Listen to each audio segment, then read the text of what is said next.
মক্কায় মসজিদে হারামে এসে জীবনের একটি বারের মতো যে হজ ফরজ হয়, সে হজ আদায় করার পর যদি আপনার জীবনের টার্নিং পয়েন্ট না হয়, তাহলে আপনার জীবনের মোড় কখন ঘুরবে? আর আমাদের খুব দুর্ভাগ্যজনক একটা পরিস্থিতি আমি প্রতি বছর দেখতে পাই, সেটা হলো আমাদের হাজিরা মিনাতে আরাফাত থেকে ফিরে এসে 10 তারিখে তওয়াফ সাই করে মিনা যে তাঁবুতে উপস্থিত হওয়ার পর ফিল হয় যে আমরা জান্নাতে ঢুকে গেছি।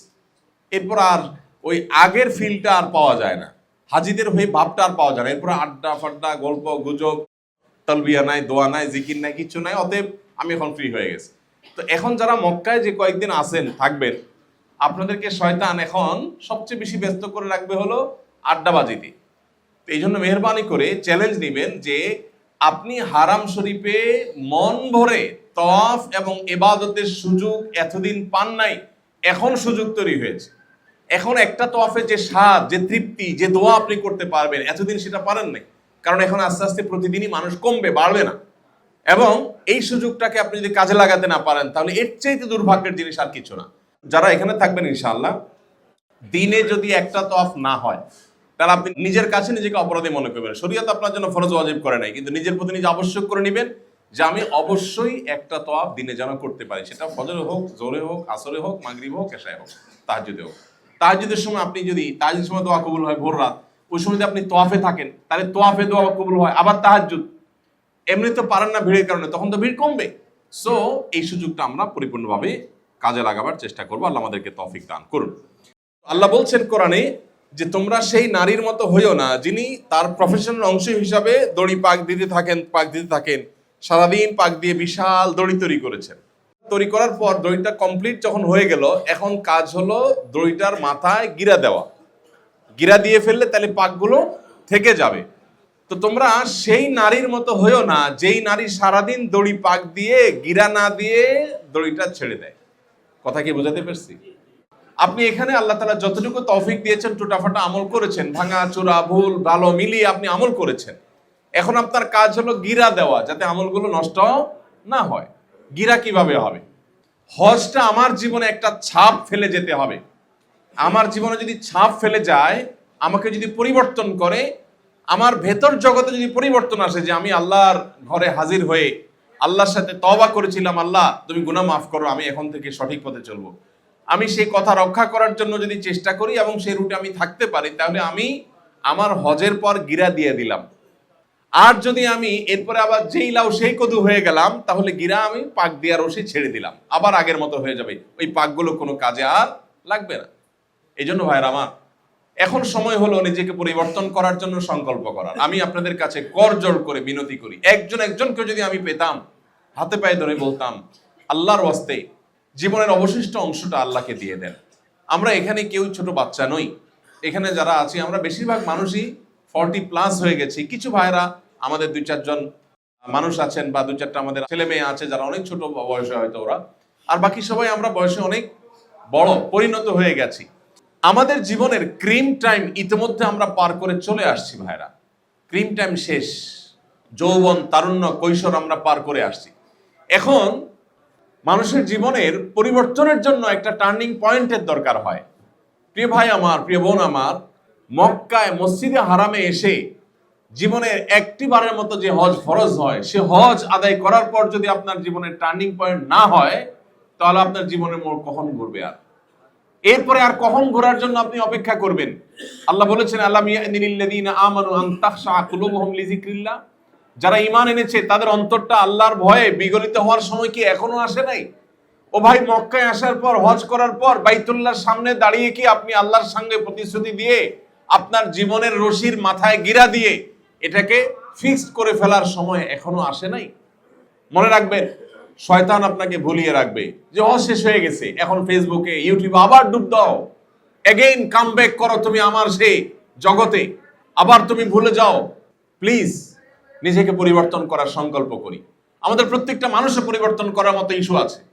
আমি আমার কথা যদি বলেন, আমি প্রত্যেকটা তওয়াফে প্রতিটা সময় আমার 4-5টা পয়েন্ট বলে বলে আল্লাহর কাছে আমি বলি, আল্লাহ আমার এই বদ অভ্যাস আছে, আল্লাহ আমি জানি আমার এই দুর্বলতা আছে, আপনি আমাকে সংশোধন করে দেন।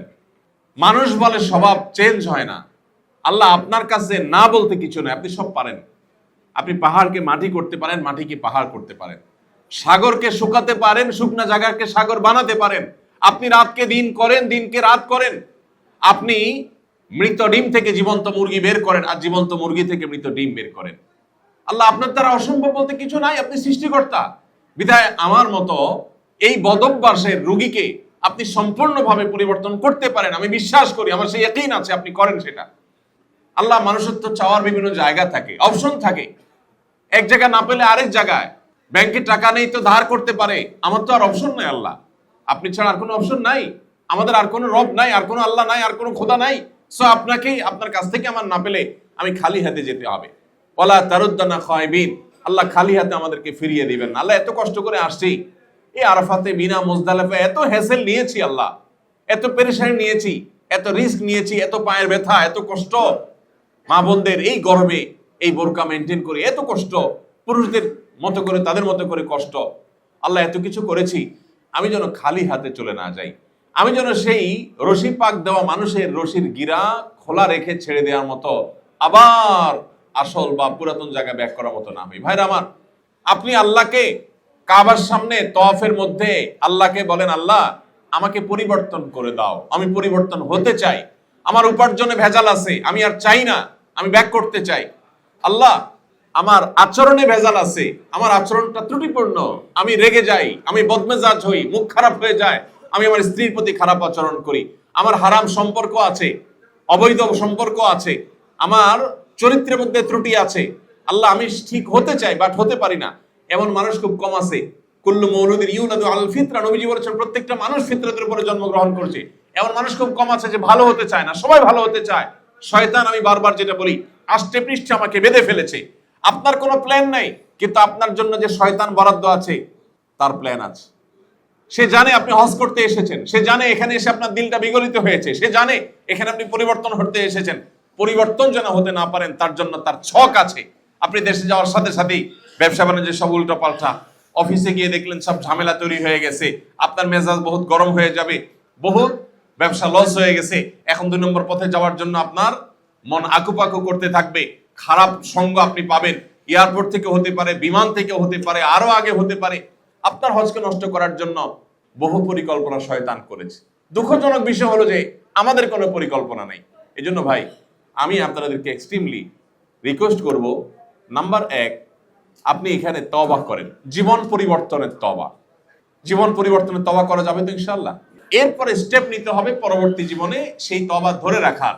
স্টেপ নেওয়ার পাশাপাশি আল্লাহর কাছে দোয়া করে মঞ্জুর করাইতে হবে যে আল্লাহ, হজের আগের জীবন আর হজের পরের জীবনের মধ্যে যেন স্পষ্ট পরিবর্তন থাকে, তাহলে সেটা হজ্জে মাবরুর হিসেবে কাউন্ট হতে পারে, আলামত হিসাবে বিবেচিত হতে পারে। এর জন্য 1 নম্বর কাজ হলো আল্লাহর কাছে চোখের পানি ফেলে দোয়া করা, যেটা এখানেও করব, হজের পরেও করব ইনশাআল্লাহ। নাম্বার 2, দ্বীনি পরিবেশ বজায় রাখা। এটা যে কত গুরুত্বপূর্ণ সেটা বলার অপেক্ষা রাখে না। আপনার যে সার্কেলটা আপনাকে দ্বীনের পথে বাধা হয় সেটাকে কাট করে দিবেন, কার জন্য? আল্লাহর খাতিরে। আর যেই সার্কেল আপনাকে দ্বীনের পথে চলতে সহায়তা করে আপনি তার সাথে সুসম্পর্ক করবেন। ঠিক আছে না ইনশাআল্লাহ? এই জন্য ভাই, হজের পরে আমরা এখন এটা কবুল হওয়ার দোয়া করব। আল্লাহ, কত দোয়া করেছি, তুমি দোয়াগুলো কবুল করে নাও। আর দ্বিতীয়ত হলো, ভুল ত্রুটি যেগুলো হয়েছে নিজের অজান্তে সেগুলো তুমি মাফ করে দাও।